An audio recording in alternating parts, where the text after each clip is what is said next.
day starts now. Good morning. Thanks for watching 23 ABC News at 11 a.m. I'm Danielle Kernkamp. We begin with breaking news. After a heavy police presence in the area of Bell Terrace and McDonald Way, multiple schools in that area were on lockdown this morning. 23's Mike Hart is live at that scene. Mike, what can you tell us about what happened this morning?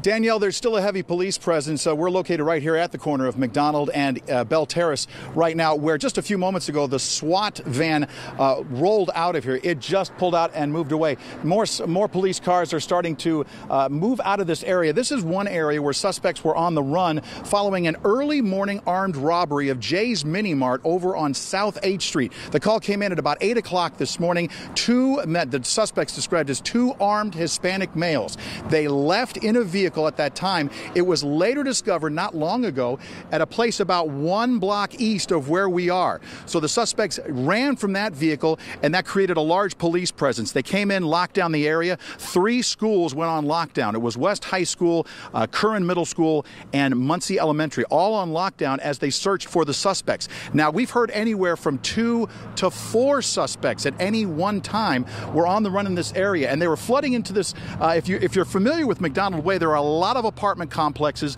that line the street all the way down to Ming Avenue, and it's basically on the northeastern corner of West High School. That's where this search is going on, and there are still officers out here. They took several people. They detained them. They want to stress that they have not arrested anyone officially. They detained a number of people as the investigation is continuing. Now, as of right now, the lockdowns have been lifted at all 3 schools. All the lockdowns are clear. As I mentioned, several units were clearing the area just moments ago as they continue to look for any additional suspects in the area. They're hoping to have more information as we go on. We can tell you that there is no official word as to whether or not a weapon has been recovered just yet. They're going to continue to look for that. We're going to gather more information as Sergeant Brian Holcomb with the Bakersfield Police Department has just arrived here at the media staging area. We're going to talk to him a little bit and bring you more information coming up in just a few minutes. But for now, Mike Hart reporting live at the corner of Bell Terrace and McDonald Way in Southwest Bakersfield. Let's throw it back to you, Danielle.